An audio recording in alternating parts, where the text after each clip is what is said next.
You are now listening to the new Old Heads podcast, premiered every Thursday at noon Eastern Standard Time at bringdowntheband.com, and brought to you by No Bad Ideas, Coleman Dental, Printfinity, Indie CD and Vinyl, and Sun King Brewery. Support the new Old Heads by visiting our Patreon at patreon.com/newoldheads.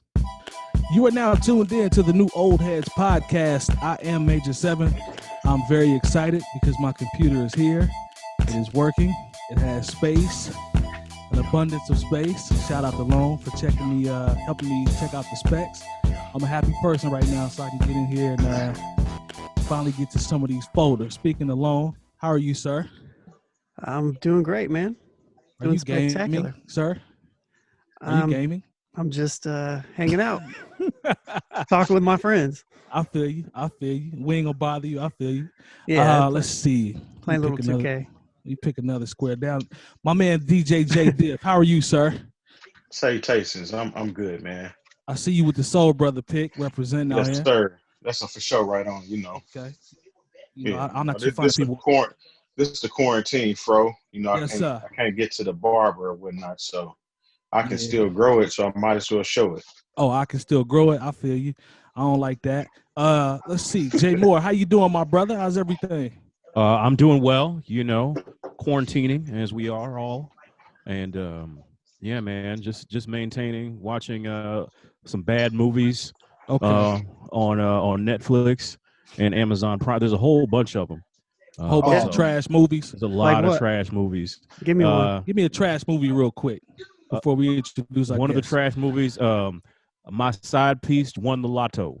Oh yeah. Woo! Starring Mama D from Love and Hip Hop fame. Oh, Scrappy Mama? Scrappy Mama. Wow. Yeah, and then there's a lot of, like, if you want to know if it's going to be kind of a that category of bad black movies that you'll probably still enjoy, just see if either Drea or Clifton Powell are in it. Shout out to Clifton Powell, man. What about Brian Hooks?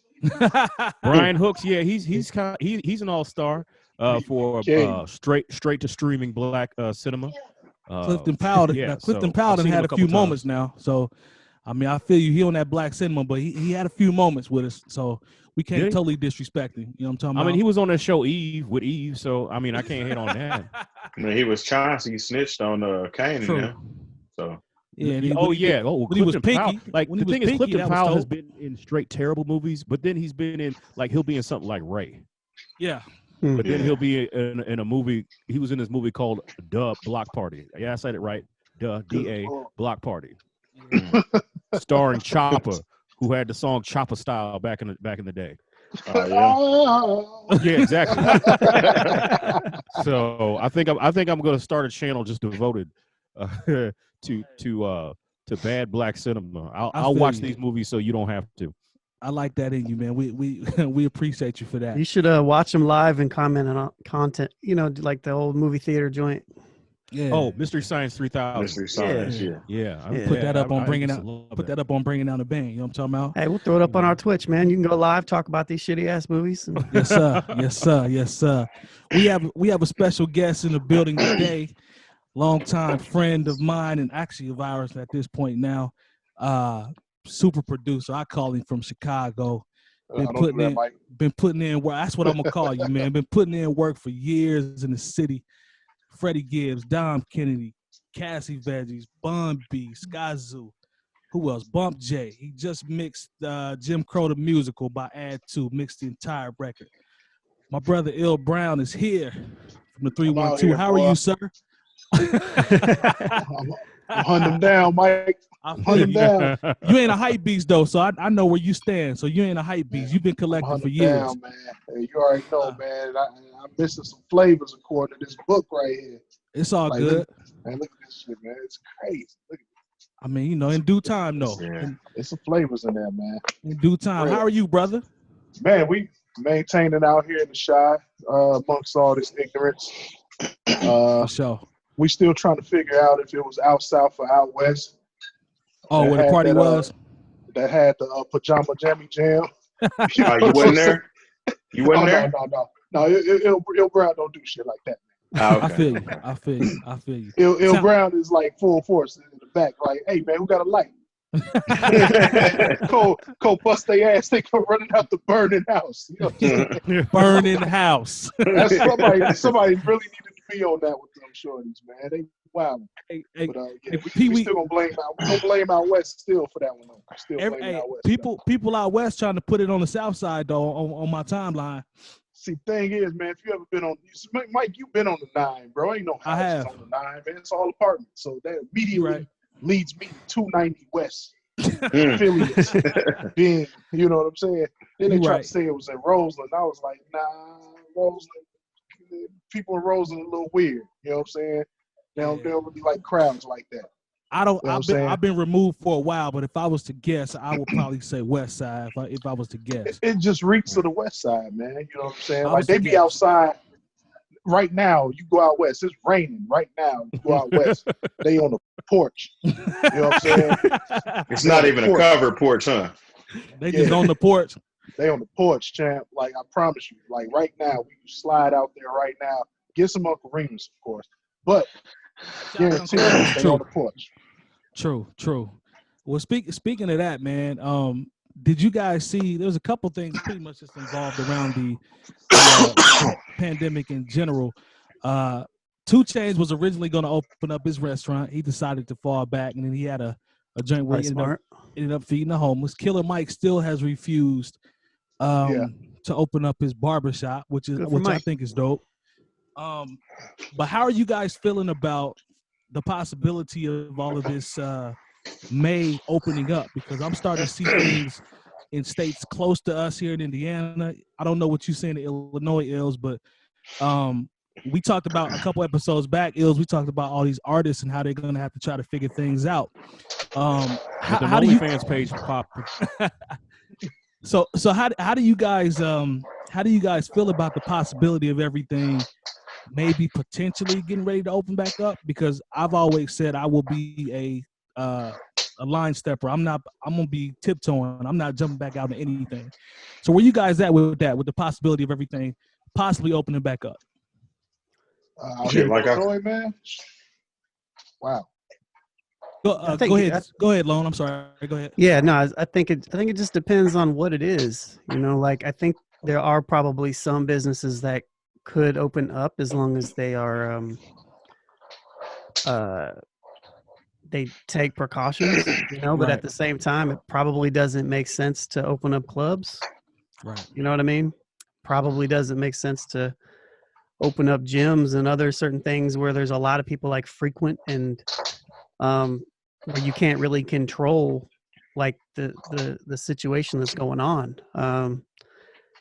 It's an interesting line, you know, between the quote unquote live free or die folk and let's not kill everybody, you know. So I think it just depends on what it is. Me personally. I can dig it. Jay Diff, talk to me. Like I said last week, I'm still on the baby steps as far as myself stepping out, getting into some shit. Like, I mean, I'll leave, but I'm not about to go just hang out. Right. Like I heard the mall is supposed to open this weekend or something. Here in Indiana? How true that is? Yeah. Well, Simon said he's opening up 49 of his malls. Oh, okay. This weekend. Wow. So you already know these happy-go-lucky people can't wait to find something. There'll be people that ain't been to the mall in years. Yeah. They're going to go to the mall just because it's open. You know what I'm saying? So, I mean, I'm just going to tread lightly and play my position in the back and let natural selection take care of the people that can't wait. Yep. What you think? What you think, Els? Because I know it's a little different up there. Y'all cases are different from what we have in Indiana. See, I mean, Mike, these niggas already outside. Oh yeah, I forgot. You told me that. So it's business as usual. It's just they be outside with somewhere to go. Actually, you know what I'm saying? Yeah. Yeah. But you know, I mean, there's a lot of people here that's being responsible, man. But I don't approve of it, man, because I feel like the worst is yet to come. You know what I mean?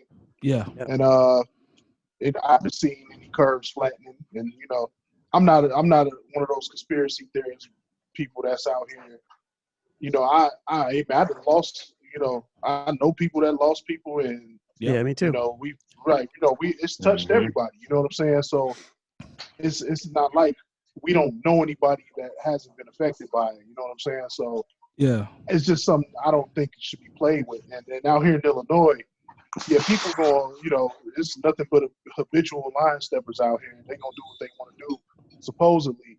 But our governor and mayor are not going. Like, they will lock everything down if they keep playing with Lori Moe. You know what I'm saying?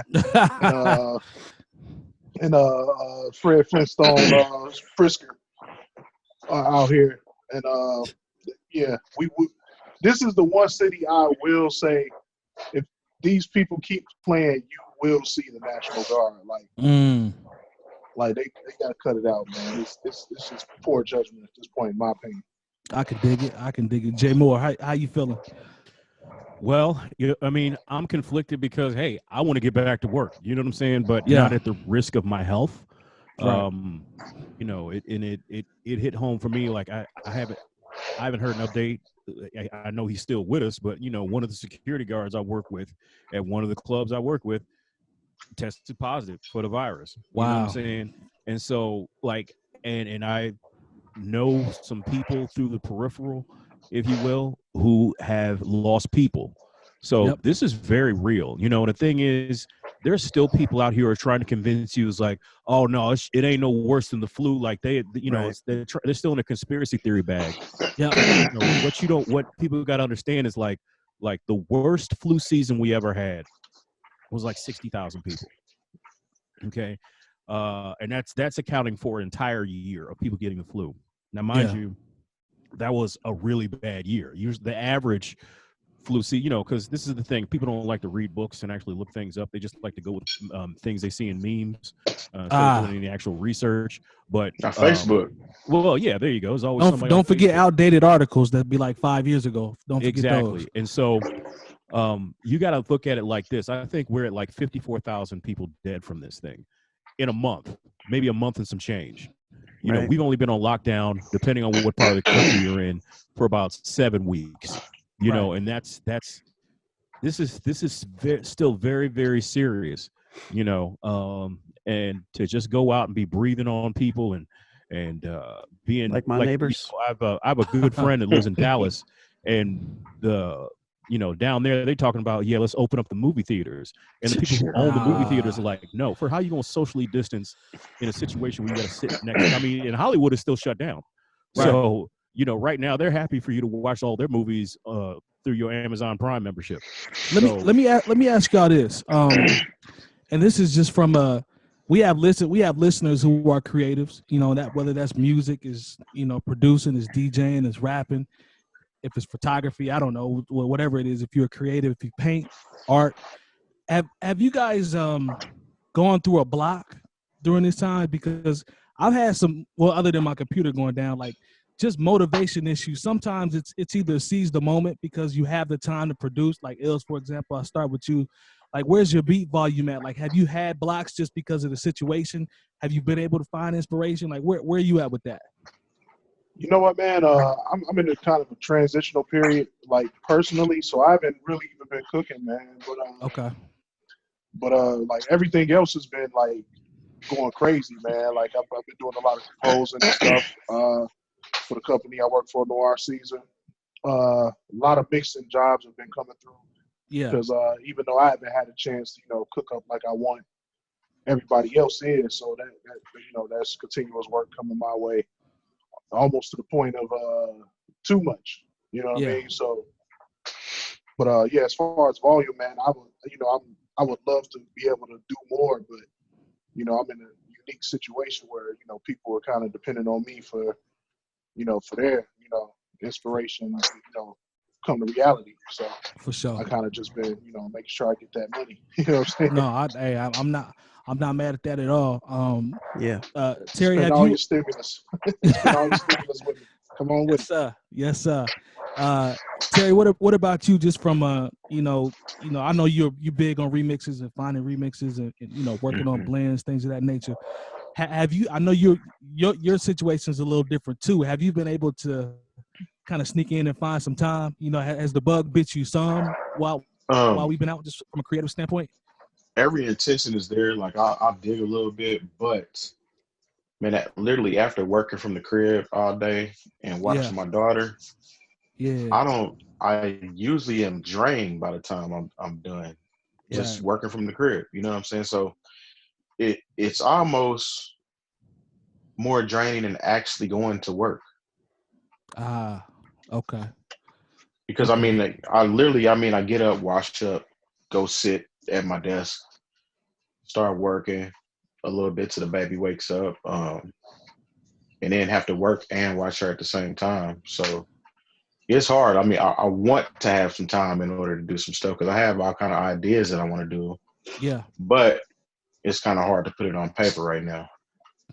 I can trust me. I know I can dig it. Lone, have you been? I know you've been on your gaming, and you also been, you know, doing some Ableton examples on live. But have you been cooking, you know, at the rate that you normally do? Because I know you usually put out a lot when you can. It's interesting because I actually talked about this on Twitter like about a month ago, because it's like you know, there's like this huge push right now to be extra creative because we have this time. But at the same time, like, that's not how creativity works. You know, like creativity works when the inspiration is right. And the thing with a lot of creatives is we're built different. So, you know, like I'm talking about myself personal, like empaths and, you know, I process emotions differently. So when all this stuff is happening, it's like, it's kind of like hold me in place. It's like, I get weird because like, I don't like doing shit when everybody else can do it. I don't know. It's like this weird thing I have. And so, and I'm also very like, I'm a structured person. Like I need structure. So with all this stuff going on, all of a sudden, you know, like I can't teach anymore. And I have to like control my day anyways. Like a lot, you know, like 𝐀𝐿s is probably the same way. Jay's probably very similar as well. I mean, I know Mike, you had a job, and Terry, you had a job, but like when you're working for yourself, essentially, like you have to be on yourself to do certain things at certain times to make that money. But when that goes away, it's like you lose your structure. And so I lost my structure a little bit, and it was hard for me to adapt. It probably took me about 2 weeks to really kind of adapt, to be able just to like be somewhat normal, you know? Yeah. I remember talking to you about your struggles. You know, even just sleeping patterns. My sleeping pattern is trash. Like it's completely gone. It's like nothing to do with the like actually making stuff. It's more so like everything that's like related to it that struggles for me. But but since then I've been all right. You know, I've been making stuff and working on this online curriculum and, you know, doing this streaming shit and all that other stuff. But word. Well, you know, because for me, my because I already had a weird sleep schedule anyway, just because, you know, you's out there in them streets. You know, my day doesn't end until about 4 o'clock in the morning.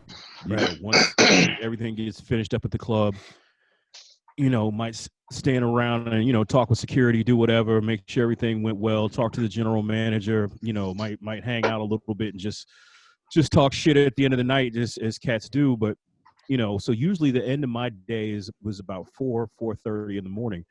And what's weird is like, but the thing is, it was a real drain on my energy, like not in a bad way, but like, you know, I feel like, you know, I get a certain energy from being around a crowd, but I give a lot of it back. I try to leave as much of it on stage as possible. You know, and not having that outlet is still kind of, I mean, even like I said, we haven't since the beginning of March, and honestly, it's still messing with my, you know, I sometimes I just cannot fall asleep until 6:37 in the morning. You know, they're saying that there's a condition that actually exists right now. They're calling it COVID insomnia. Really? Like, there's a lot of people saying that they can't sleep. Like there's lots of people saying that with so much going on, they can't wind down. Like they literally cannot wind down. So they're pretty much up all the time. You know, so I've had to, like, one of the things that I've been doing in the last week or so is, you know, I started looking like, cause I got the little fitness band on. Uh-oh. And the thing is like, I was looking, I synced up because it's got the Bluetooth thing on my phone, and I can see you like balling? You balling? yeah, I'm balling. Yeah, that's what it is. Okay. And I can see like how many steps I've taken and how much sleep I've been getting. And like there have been days where like I get like maybe 3 hours of sleep, but I'm also not even taking 1,000 steps a day. I said, well, I got to change that. I feel So I now I'm went trying by to the be jump back rope. on at least my 8,000 steps a day. And if it's nothing but getting up and, because you can get an easy 1,500 to 2,000 just by going to the grocery store, That's a but, fact. and you got to get that fresh air in one way or another. I'm not saying going with like all these people I see still trying to play basketball and field hockey, Soccer and whatnot. all that in the park. Yeah. I'll put on my headphones. I'll make myself a playlist or find a podcast to listen to.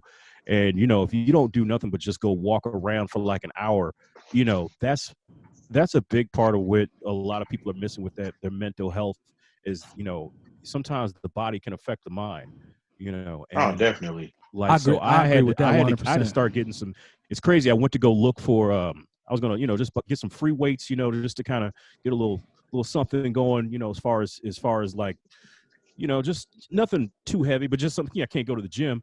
But obviously, I'm not the only one who had that idea, because when I went to the store, like basically there's one kettlebell left, so there's a lot of people Hey, who are look. probably in the same position. What'd you say? I'm Trying gonna to give stay you a physically sleeper. fit. What's the sleeper? I'm gonna give you a sleeper. Go to your neighborhood CVS. Uh-huh. They have a fitness section in there. Like Okay. that's where I found my jump rope, and they had Okay. medicine balls. They had the big exercise ball. Okay. It's like whatever, I don't know. But And they well, had all look, kind of Tights. shit. They got the in tights Well- too. They didn't Well, have them look. in my size. I had the sweatsuits, the suits you put on where you like sweat in it. Yeah. They had those joints, and they had Those were some big in little the free 80s. weights. They almost look like trash bags. Yeah, they do look like trash Hey, bags. But you know what's ill That's also? what Martin Lawrence was running around town Yeah, when man, he was on we that almost shit. lost Martin of that. But you know what is ill though? True. Is like a hobby that a few of us are into. Lone touched on it. Is you can't find a video game system in any of the stores. Like everybody's picked up playing Xbox and PlayStation. I almost saw a dude offer to do something unnatural to get a Nintendo Switch the other day. See, You know what? Hold on, man. Wait a minute. Wait a minute. On the unnatural note, I'm gonna leave that over there. We gonna go ahead and pivot. I don't even want to touch that one. We gonna go ahead and pivot and get into some of this How music. about I got these I don't wanna- cheeseburgers. Nah, I don't even want to know nothing about that. So I don't even know what that means. I'm cool. We not gonna go down that road. But there was a anniversary on April 26th. Outkast, 26 years, their first album, Southern Playlist of Cadillac Music, classic, Cronies. all-time classic. Yeah, shout out to the boy PA. He's a hater. that shit got to be talking about the cronies. Man, he hate Outkast. Yeah. I don't understand that. How do you man. hate Outkast? No, he don't. No, he don't. Well, let me take that back. He don't like. There's something about Outkast going pop or I don't know. They went pop on Stank on You, whatever. I don't know. But anyway, this album right here, to me, is one of my favorite albums of all times. Just give me real quick. We can just go around real quick. Just give me one memory from that album, Ill Brown. One memory from that first Outkast album. One of your favorite joints, anything. When you heard it, whatever. Shoot, Southern Playalistic, man. Crumbling Earth, man. Crumbling I don't even Earth. smoke. I don't even smoke, man. But good grief, that made me want to. Made me want to at least practice looking like I smoke. You know what I'm saying? It was just from the South, man. Like those were the first cats for me that was really on the live instrumentation vibe with their music. Facts. And most stuff from the South was, it's crazy. It sounds sample heavy, 808 heavy, up until that point. Even like Ghetto Boys, UGK, like all that stuff was super dope. 8Ball, G, of course. Yeah, they was dope. But when I heard Southern Playalistic, I was like, yo, that's real bass. Those are real keys. Yeah. That's instrumentation. That ain't, those ain't just samples. You know what I'm saying? Yeah. And I was like, yeah, this is next level for the South right here. And then, the fact that they could rap and they were all doing it in their house was just, it was incredible to me, man. So that's forever a classic. I ain't trying to hear no nonsense when it comes to those. Them first 3 Cast albums, man. I ain't trying to hear no nonsense. I'm not trying to hear nothing from them first 3. Talk to me, Jay Diff. Give me one real quick, a good moment from that first album. Man, Outkast to me is everything, bro. Like, literally look over my head. What do you see? I see Outkast. You know what I'm saying? That's my favorite group of all time. And I remember walking to the barbershop. This is before the album even came out. It was actually me, I want to say Mikey, and Big Bo walking to the barbershop, listening to the LaFace Christmas album.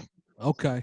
In the headphones going back and forth. So the Players Ball came on, which at that time, the lyrics rack was actually different. They switched some of the lyrics up because it was a Christmas song at first. It was a Christmas song at first, yes, sir. And I remember hearing that. We always like, this shit is crazy. Like, this is on a Christmas album. You know what I'm saying? Yeah. And us 3 anticipated that album coming out. And when it came out, it was, I mean, to me, it was just next level. Like, you didn't hear anybody rapping like Outkast. Nope. Nothing sounded like Outkast. It lived up to the name Outkast. You know what I'm saying? So they'll always be near and dear to me. I went to the last performance in Atlanta, the last show that they did together. Yeah. I mean, I can go on and on about Outkast, man. That whole album from beginning to end, even the instrumental joint on there, Funky Ride, where it's just Funky Ride, where it's just bass, you know what I'm saying? Heavy and groove. Yeah. And that album was a shit, man. Still is to this day. And the CD cover was fire. Every CD cover is fire. Yeah, you're right. All of them. ATL is just my favorite CD cover. You know that's the hardest one. I'm big on art. And that Jay Moore got a light skin conditioner, so I know he know. Lone, but see, we're not going to get into this tonight. Especially once we need to talk about your conditioning. If we're going to talk about anybody's conditioning. It ain't about me, brother. It's not about me. I'm just trying to do better out here. Lone, talk to me. Do you have any when you heard it? I don't care when you heard it. What stands out to you about that album? I've talked about multiple times on the show that my introduction to Outkast was '𝗏𝗏𝐼. So I wasn't there. Backtrack, right? I wasn't there when that came out. But the biggest thing is Terry and Will kind of touched on it. Like, I mean, Players Ball being the greatest Christmas song of all time. Word that you wouldn't guess. You know what I mean? So that's pretty much it. That and I used to have a Playlistic Cadillac Music T-shirt. As you should. So. All right, Jay Moore, wrap it up for me real quick, and we're gonna get into some of these partners. Well, one of the things that I thought was very special about that album, because like you could have written it off, when you heard the first couple singles, it's like, okay, they're just doing their version of street rap, but I always thought Outkast kind of had a bit of an old soul to them. Because they were young cats, but then when you heard songs like "Crumbling Herb," which even though there was it was the weed smoking connotation in it, there was some real life and some real lessons in that song.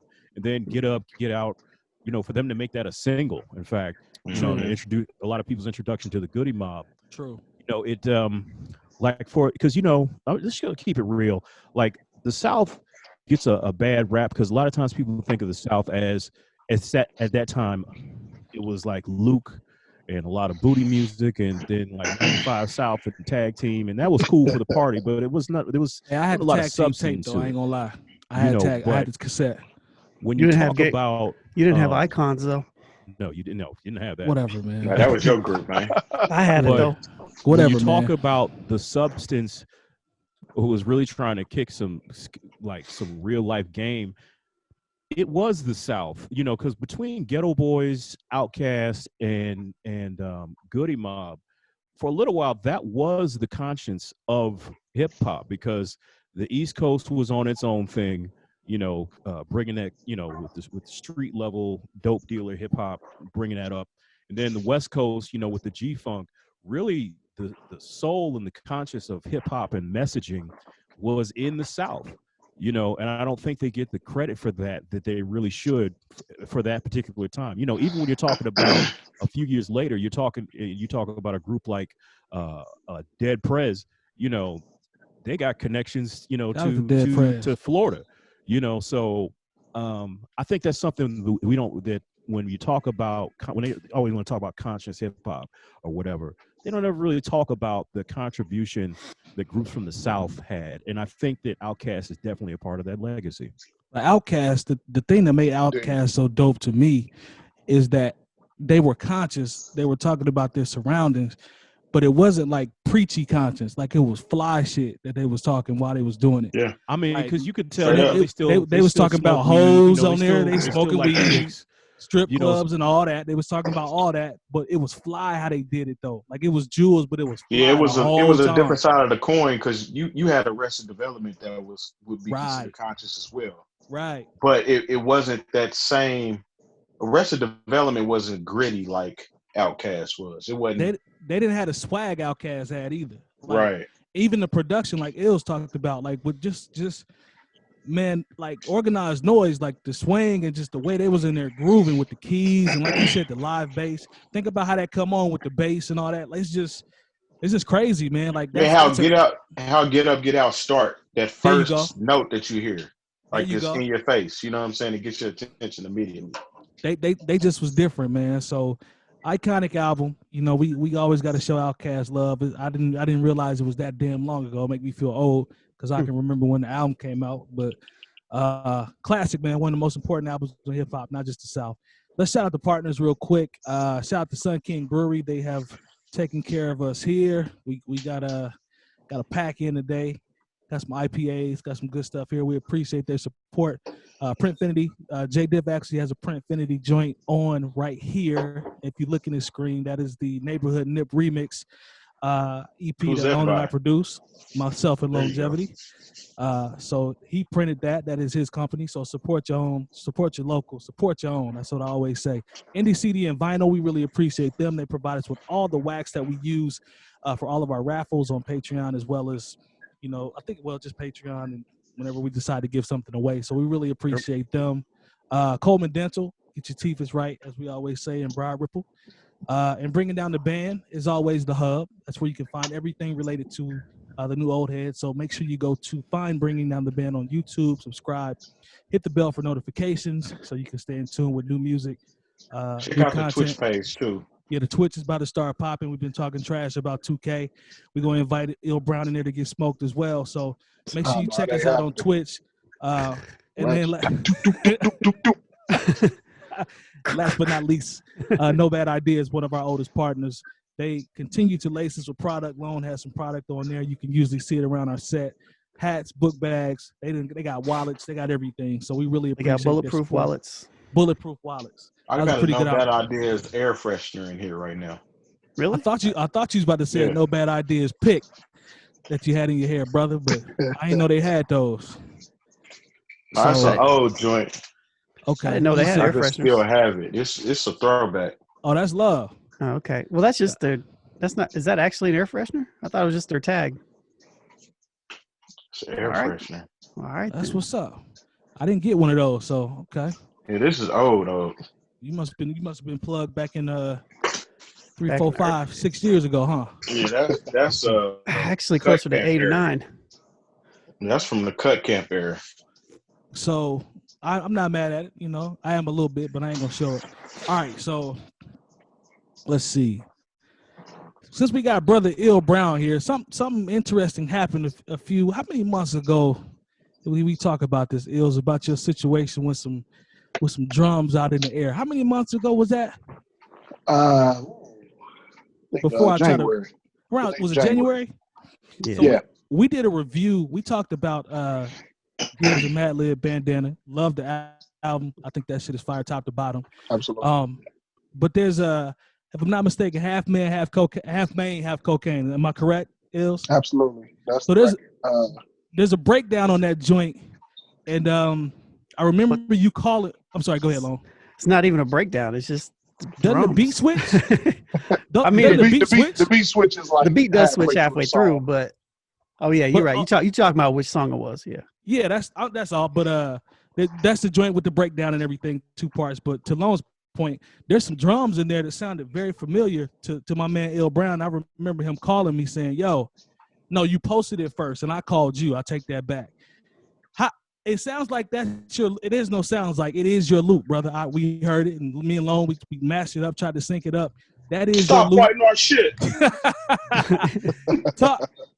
Talk to me about that feeling, brother, because that album is known worldwide and people love the project, man. And I know you know your shit when you hear it, man. Walk me through that feeling, bro, when you heard your loop on that album.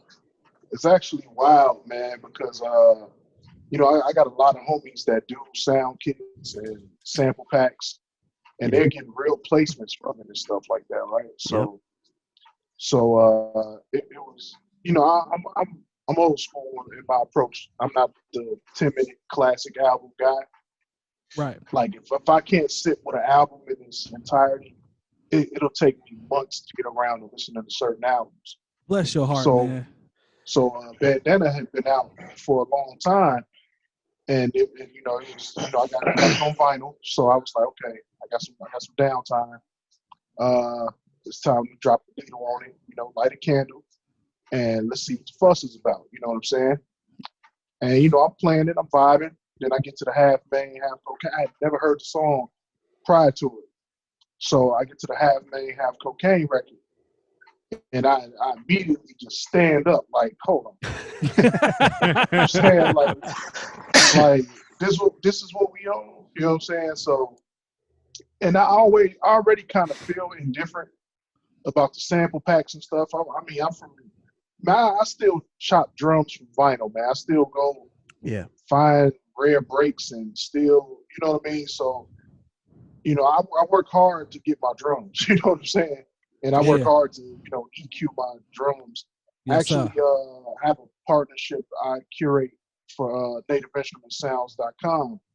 So it's just crazy how, like, when I finally started doing the legwork of how Madlib would possibly even, he'd be the last person you think would have some, drum kits. You know what I'm saying? That's what threw me off. That's what threw me off, really. You know what I'm saying? That's what threw me off. Out of all people, like, if somebody would have told me, like, I don't know, name any popping producer right now, right, it wouldn't surprise me. You know what I mean? But you know what though, Will? Like, at the same time, that is the only beat on the record that has drums like that. It's the only song. It's the only one. The only one. So it stands way out. Way out. Yeah, like, it's totally left field from what Madlib typically does. So it immediately stands out. And so I started doing the legwork, and then I'm like, see, that's why I've always felt a certain way about these sound kits and sample packs and all this stuff making their rounds, because although I curate for sounds.com, and by my rights, and they're supposed to reach out and get clearance to use what, even though it's drums, it's still a composition. You know what I mean? It's still an arrangement. You owe me for my arrangement. You know what I mean? And what I ended up finding out, shout out to my boy Trox, and I ended up finding out that, like, Madlib had some sort of thing with Splice. Oh, okay. And my whole entire kit somehow is on Splice. Nobody polices this shit. So, I'm thinking, maybe they're in the lab. Obviously, I got a relationship with Fred and stuff. That's kind of what I wondered. It's like, never no hard feelings, but he doesn't care about where producers get their drums from. You know what I'm saying? Right. So he's in there rapping to the beat. He's just like, yeah, this is dope. Let's roll. You know what I mean? Yeah. But what's funny is that whole entire beat is literally my drum loop and then the Frank Dukes joint. Yep. Just mashed together. That's it. Yep. That's all it is. So it's literally 2 sample kit loops just mashed together. And if I remember correctly, you told me that the sample kit had everything tracked out too, right? Yeah. Yeah, so you can go and get the stems. You know They got the stems. That's what make it even worse. Like they would get access to the stems and they can track it out and you know what I'm saying, do everything. It's just like, yo. Once I saw you share that, I went back. I went and I just what we talking about. I went to that page where you had your sound joint at. I ripped it off the internet. Compared it, but the reason why is because I wanted to compare it exactly to what Madlib's was, and I was able to chop those drums up.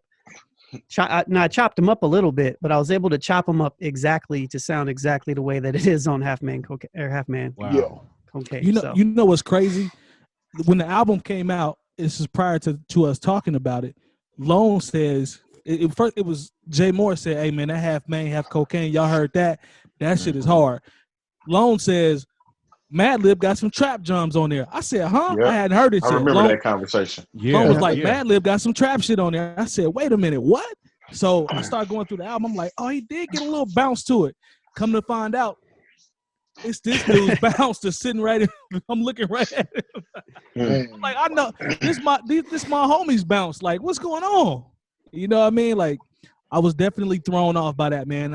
I sat and watched that mug. We talked for probably about almost an hour, man, just about kind of like the same conversations we're having now. Just like, damn, like you couldn't just at least check in real quick. So I know that was a strange feeling, bro. Yeah, that's the thing that kind of made me like, wow, nobody cares about the craft no more in this industry. Nah. It's like, I mean, it is what it is. You get your hands on the drums, by all means, you know what I'm saying? But check in. Let me get a co-producer credit or something. You know what I'm saying? Like, yo, I would have give me a shout out or something. I would have been so hyped. I would have been so hyped with just you would have saying produced by Madlib, co-produced by Ill Brown. That would have been fine for me. Like that would have been. We don't need nothing else. Like that's a win. That's a win for the squad right there. You ain't even gotta cash me out, man. I'll take that and I'll eat with that. You know what I'm saying? That's an here's the run with that credit. You know what I'm saying? And make some moves off of that. What the wildest shit about it though is and here's why I feel like, cats need to be checking in when it comes to stuff like that. Is because Lone, you were able to rip it, right? Yep. The artwork is embedded. Like you don't get that loop. And I mean unless you just flat out rip it from the internet. But if you come by that sound via download, you could load that sound in any DAW, any iTunes, Google, Groove Music, whatever they call it now. Yeah. And the big Ill Brown, Don't Forget the Dope Kit picture is like right there. For sure. It's right there. Yeah. So it's like he pulled that sound in and he knew what he was looking at. I think this is an interesting conversation though at the same point. One, I was definitely very curious how you feel about it in general, which you kind of touched on. But another part was like, this brings up another, like, I teach music production. So I have this, I get questions all the time from, up and coming producers and aspiring producers is like, well, what about sound kits? Are you on Splice? And I always give them one of those kind of like, yeah, they're cool, but, it's like it's always got that clause in there, and this is one of the reasons is because, which has actually only emerged recently. For a long time, like sound kits when they came out, it was pretty much just a free for all. It was like here's some sounds, you use them however you want. It's like an upfront part. It's like buying a beat. There's no publishing on the back end, right?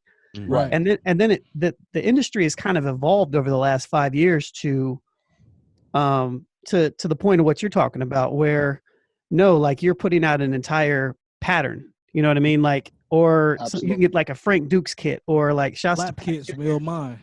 Yeah. Ill Mind had the cocaine synths and all that stuff. But it's kind of changed and evolved over the years to where now people are actually like playing licks. Look out now, drums bang. I see. That's the drums bang. Slide A. Drums bang. Yes, Ill Brown got one. Ill Brown was. I got Ill Brown folder. Yep. Yeah. I ain't paid for that. I ain't paid for that shit neither. Now I got it. That's all right, man. Hey, man. Go ahead. Get your stain in. It's all right. I've remixed some of those. Actually, random before I forget, I have a remix of "Kick Your Fucking Ass" that I did about 3 weeks ago. So I have to send it to you. Very dope. That's what's up. But what was I going to say? Yeah. What do you think about that though? Like as far as the difference between, I mean, obviously there's sound packs in general. Like if you just use it straight up, 1 million people can use the same sound, right? And then that creates so many issues because one, obviously you kind of lose your creativity, it loses the digging element, but also like if we talk about the business side of things, if somebody gets to that loop first and puts it out, once that's hit by the digital platforms, then like the content IDs, it's going to say that it's owned by somebody else. So it's like it's an interesting thing. I mean, maybe you guys can dive in a little bit deeper on what you feel about sound packs and all this stuff, and I'm just kind of curious. Well, I mean, from an experience standpoint, it's scary. It's always been, if you don't want to say scary, it's always been something that's been in the back of your mind, because what Ill Brown is going through has always been in the back of my mind as it relates to kids. Like I can't shake it, I can't get around it. I'd be lying to you if I said I never thought about it, because if I hadn't been thinking about it as much, I probably have 50 kits out by now. Or even like, well, even beat tapes. I know you were like, didn't want to put a beat tape out for a long time because you didn't want people just to, you know. It's just weird, man, because 𝗀𝗲, shout out to the homie 𝗀𝗲, we just talked about the drums bang. He one day he was on his Instagram live and he was talking about joints that said he did some searching on SoundCloud and there were records that have said produced by 𝗀𝗲, and he didn't know the people, he had never met them. You know what I'm saying? They had never had any conversations. They had never broke bread. 𝗀𝗲 told me he walked into a venue and somebody was doing an entire set over his beats and he had never had a conversation with him. That's what I'm saying. I remember hearing that. So if you think about that from a producer standpoint, like that's my art. Like you just gonna take my shit and just rock it and do a full show. I can't respect that. And we haven't had a conversation. And that goes to, you can apply that to anything. It's the same thing with somebody's lyrics, or you know, if somebody took somebody's painting or whatever, like that's my art. So that's always been in the back of my mind for that reason, because I've been burned before, you know what I'm saying? And the shit hurt when you get burned, especially if it becomes successful. Right. You know what I'm saying? You got a super burn. I got burned bad. I ain't gonna talk about it because I'm gonna get frustrated. But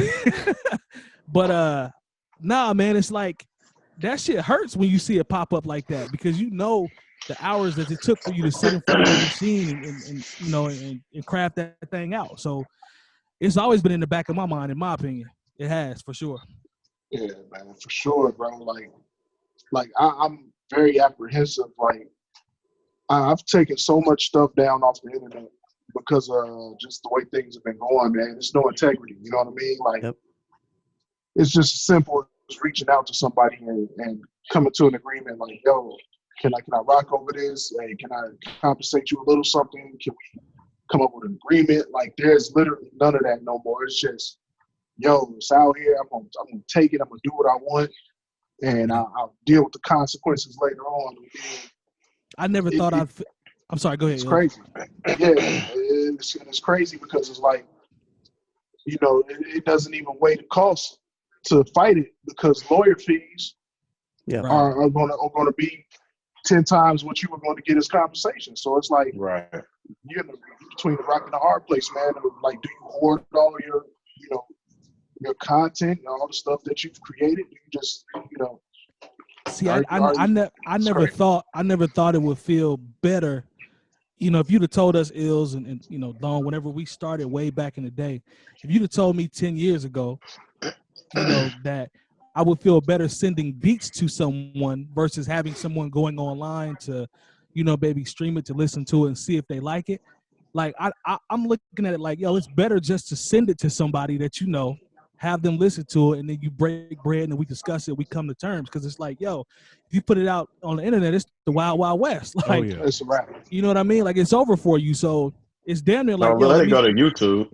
Don't let it go to YouTube. It's like they'll wrap over your shit with the tags and every damn thing. Everything. Don't even matter. It's kind of like, I'm like, yo, I'd rather just, if somebody asks me, I'm like, yeah, I can shoot you a folder, man. We can talk about it. You know what I'm saying? I feel better doing that shit now than the wild, wild west shit, because it's crazy out here. Yeah, it's crazy ass shit, man. We used to be terrified to send folders. Like, man, I ain't sending a folder. You crazy? Now it's like, hey, man, I'll send you a folder. Because if I had to put my stuff You know, like shout out, companies I work for, BeatStars, man. Like they do a lot to protect people that's selling stuff on there, but it's just, I just feel it. I just feel away, man. It's like, you know what I mean? Like the creativity is at an all-time low. Yep. People are like getting placements, like, and I got some guys, man.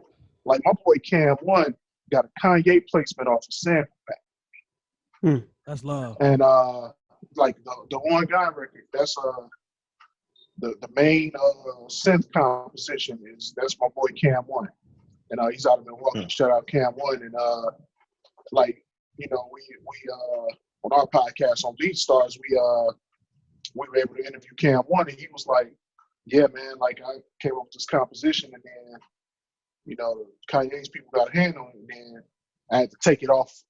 I had to take it off the whole sample pack. You know what I'm saying? Yeah. He was doing it through, I think, the Drum Broker at the time or something like that. Or no, actually, he wasn't even doing it through Drum Broker. He was doing it through his own website. The actual kid is called 𝗏𝗏 and it was actually people that already had used that loop and had stuff out there. But of course, once you get a Kanye placement, the way they're able to sweep the internet is different from us. Yeah. You know what I mean? Yeah. They erase any trace. So it's very hard to find people who have used that same sample out on the internet now. It's just weird. It's scary like, hours, man. It's scary hours out here. It's like the originality is just like, and all my homies, they throw me these kits for free. Yeah. And they like, man, did you cook up? And I just can't bring myself to do it. Yeah. Because, I know how to play and compose myself. So it's like, yo, man, I'll just wait till I catch some vibes myself before I just take this whole entire composition and then just add to it. I feel like, man, before I do that, man, I'd rather just break bread with you. Let's link up and let's work on some jams together or whatever, man. Because, like, man, I mean, I think what was it, the Kingsway Library? That's the one where that really opened my eyes to, yo, this shit is getting out of hand, because like everybody had thousands of beats to like every sample on the Kingsway joint. Yeah. And I was just like, yo, this is gonna kill originality. You know what I mean? Yeah. Definitely. I remember being out here and somebody that had a Sango pack.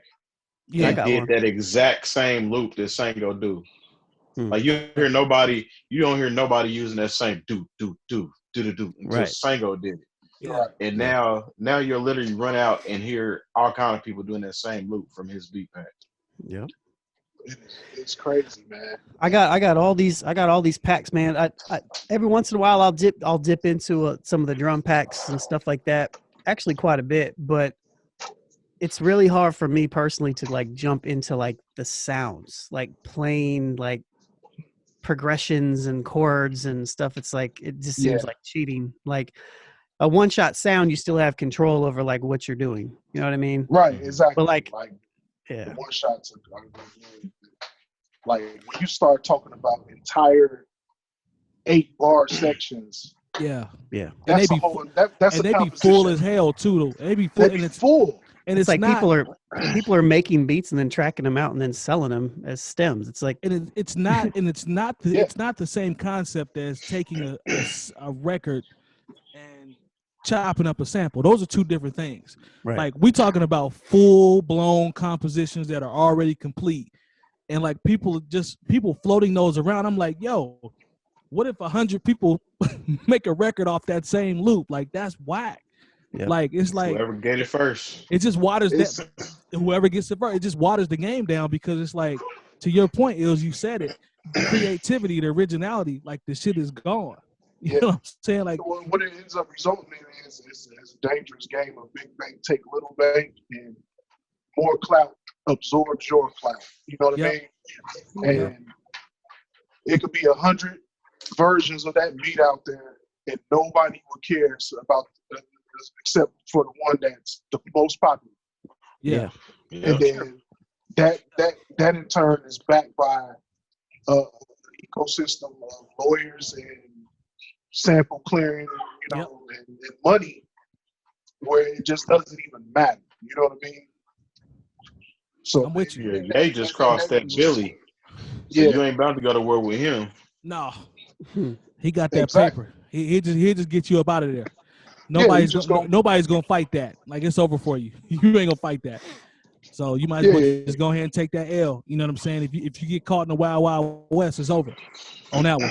It's just just done. You either get bought out or so many versions of the track out there that nobody even cares. You know what I'm saying? So yeah, I honestly, man, I wish that shit would go away, man. I feel like, you know, it's just overkill at this point, man. Like, I mean, I'm literally hearing whole tracks, man, where it's like what Madlib did, man. Like, oh, this ill brown drum loop here, this is dope. I don't even have to figure out a bounce. He ain't gonna know. Right, you know what I'm saying? He ain't gonna know. This. I'll just throw this onto the iPad. Because didn't he make the whole album on his iPad, or was that exactly? I think that's what I heard. Yeah. So it's crazy out here, man. But you know, we've, you know, as creators, we've been able to see the shift.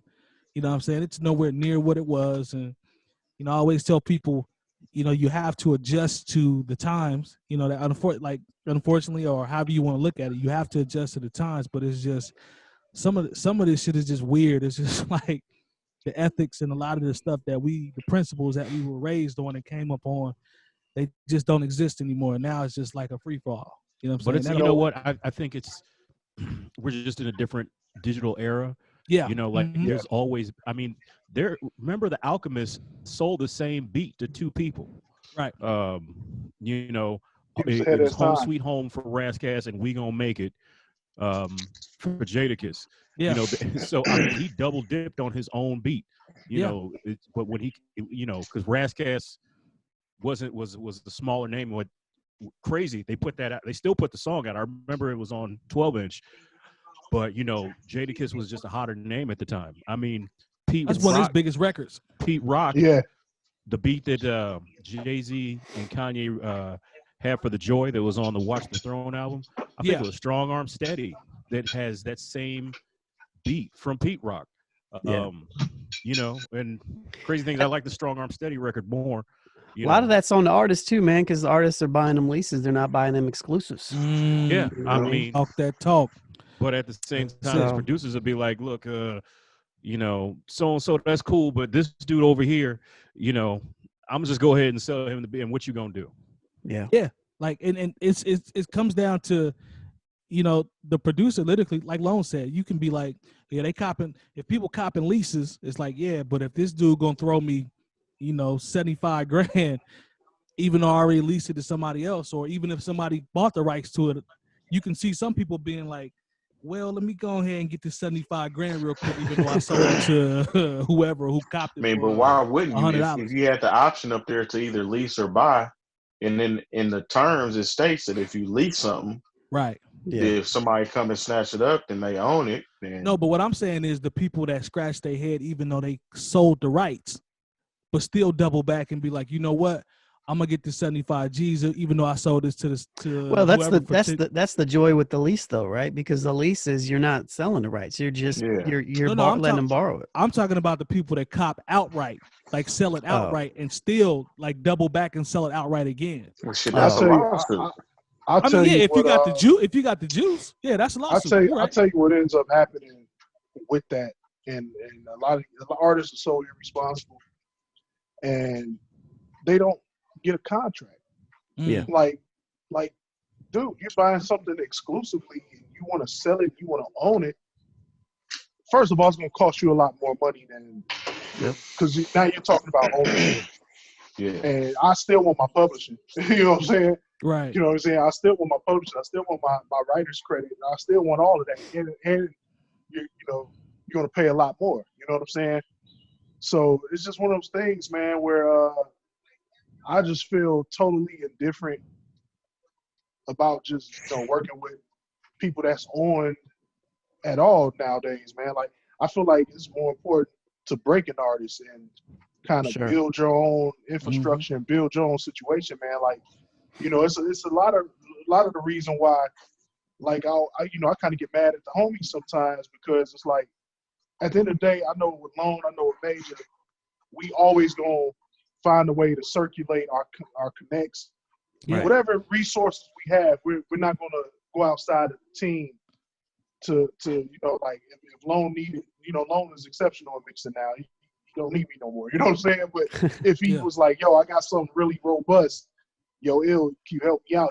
He has that outlet to reach out to me. And we've been doing that versa. And we've all been doing that Exactly. us for over a decade. So I mean, oh yeah, we always, team first. You know what I'm saying? I'm a team guy, man. So like when some of the homies step outside of that team concept and then they face a setback, it's like, here I am. I'm trying to tell you, right? You guys are trying to do this. I know what works. Like, you guys are trying to buck the system on a formula that's 100% foolproof. You know what I mean? Right. Like, all you have to do is stay the course. Yeah. And staying the course is like the hardest thing for a lot of artists and producers. Everybody just wants it. My mind. Everybody wants it right now, man. Nobody wants to put the work in. And to the artist's defense, this is a grind. This is a grind beyond all grinds, realistically. You know what I mean? Yep. And so, like, if you've been grinding for a long time and all of a sudden you see somebody throw you an alley-oop, you might be like, you know what? Let me just go and try that out. But even if it's like even if it could be bogus or it could be, the thing about the alley-oop though, the part about that is when who's throwing it?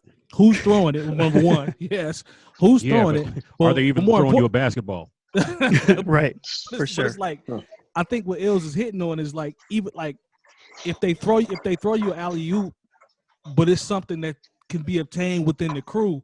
Sure. Why are you going to be thirsty for the alley-oop when you got somebody right here that has the same quality level?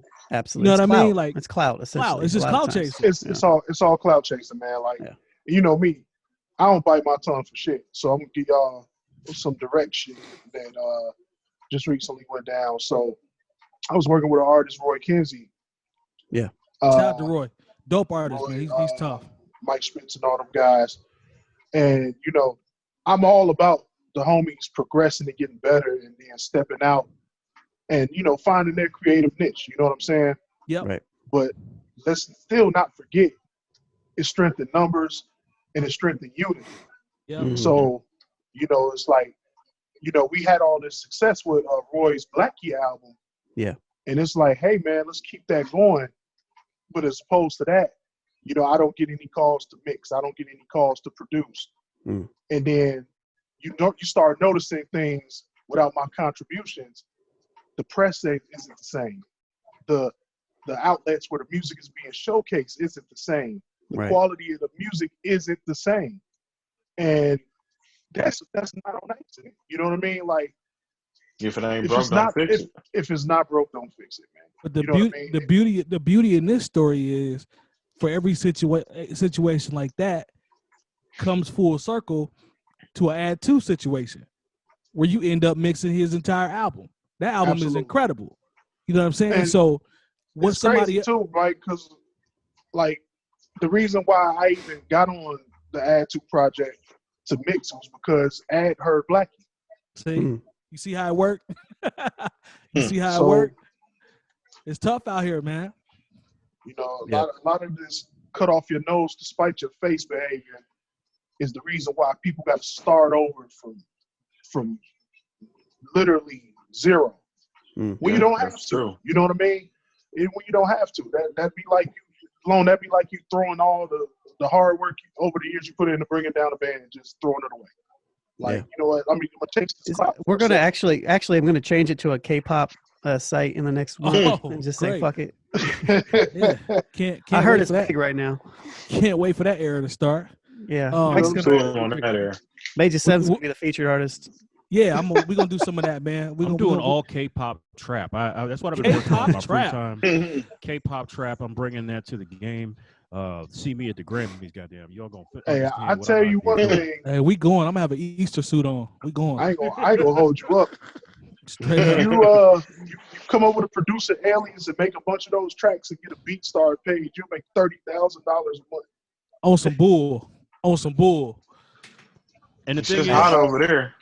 No, the Oh, thing is, my- if you got a 9 to like maybe a 14-year-old daughter, like across the board, that K-pop shit is hitting.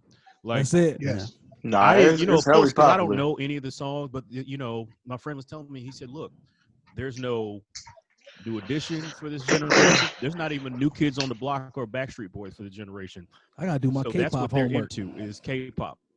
You gotta can do my ask homework. Angie all about you it. get like I you will. get like 12 or 13 She know Korean about it. kids, and you let them pop lock a little bit, and then sing a few words that you know.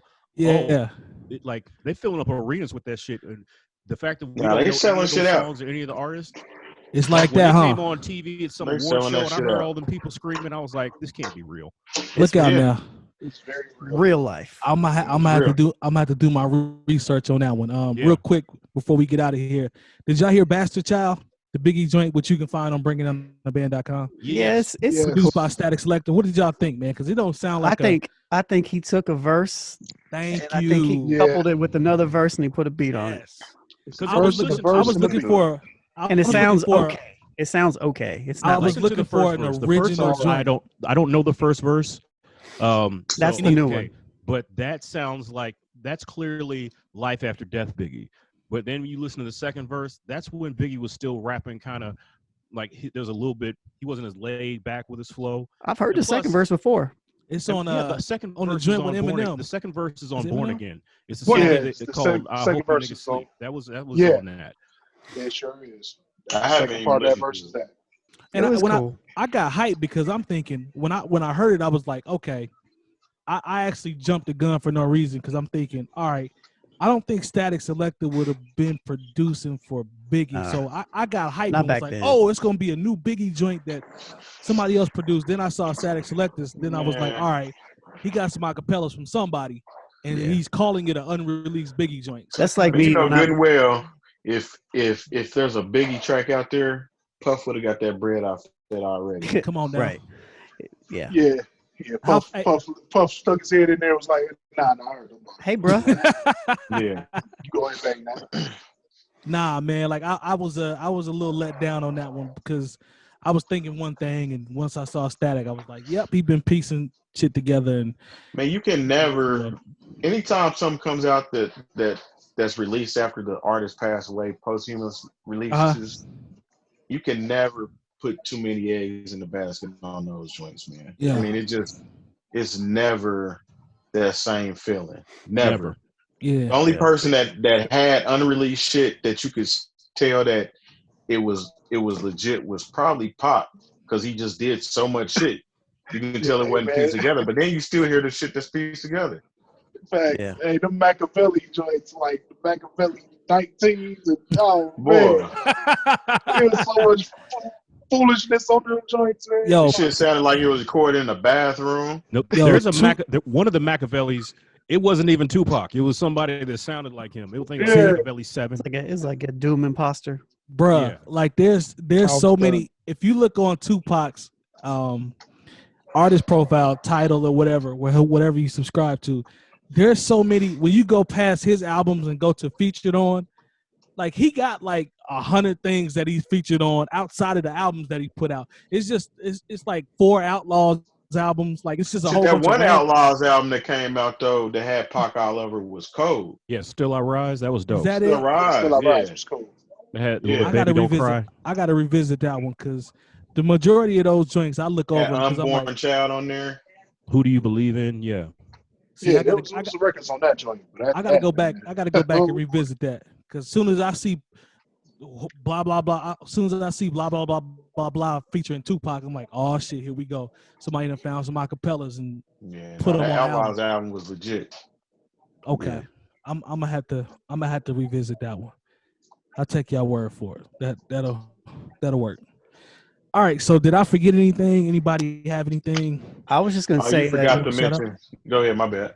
Go ahead, Well, I was just gonna say before we get out of here, we should, Hills, go ahead and kind of share the things that you're working on, whatnot, and then talk about the new podcast a little bit. And, yes, please do. and all please that do. good stuff. But Absolutely.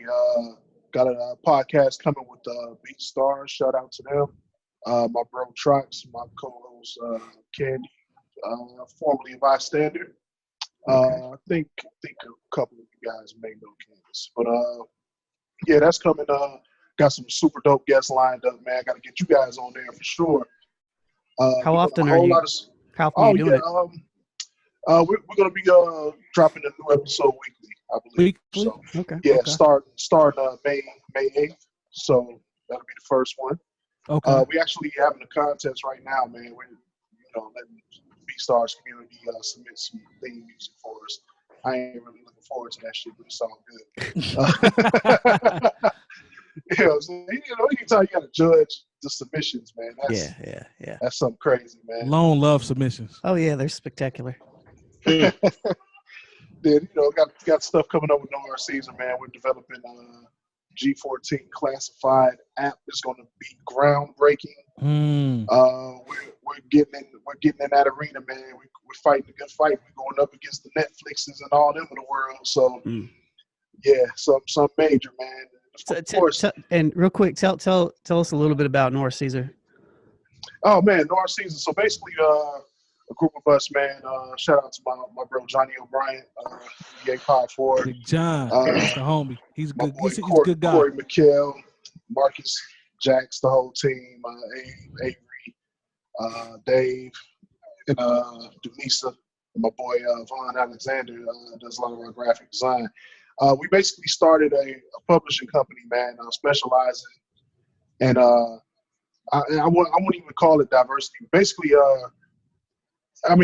doing anime and manga featuring characters of color, you know what I'm saying, and putting an emphasis on that, because it's like, after a while, man, of seeing a lot of that shit come out, it was just, the authenticity was so horrible. Like you'll swag out a character, like they'll swag Naruto all the way out, but they'll do everything except make them black, or you know what I'm saying? Like they notorious for it in anime and manga and shit. So like they have a character that might be 100% Mexican and shit, make tamales the whole nine, but be white, and it's like, come on, man, like just go ahead and make the character what it is. You know what I'm saying? So we saw that there was a market for what people wanted to see, the authenticity. And we was like, well, we'll come with our own stories and content. And, we have some animation stuff in development. We have a ton of books that's already out. 𝗀𝐿, Try Again, which I actually created myself. Primus 7. And, we have trailers that are going viral and everything. I saw the hoops joint. It was like they like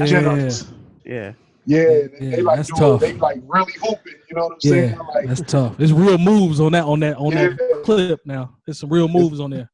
The way we do it too is real slick, man. I can't give away the trade secret, but the way we get them to move like that is real slick, man. And hey, don't say the secret out loud, because Lone gonna apply it to his 2K character, the Winter Soldier, and be cheating and shit. Go ahead, man. I'm sorry. You be cheating on 2K. Come get this work, man. But outside of that, man, just I still got a couple of artists I'm looking. I'm still working with Bump J pretty heavy. Okay. Squad. And we got some work with him and Benny the Butcher coming out soon. I'm excited for that. That's nice. Tough. But other than that, man, I've been kind of laying low on some producer stuff, man. Here in Chicago, cats don't like to give people their flowers. And I'm sure you guys have seen a couple of my Twitter rants. Oh, yes, I have. Yeah, it's just like, cats have been at this grind 15, 20 years, damn near, man. And, it don't hurt to give people their flowers, especially, when I'm out and about, man. I don't pull the Hollywood card. You know what I'm saying? I'm all about, hey, man, you're dope. I'm a fan.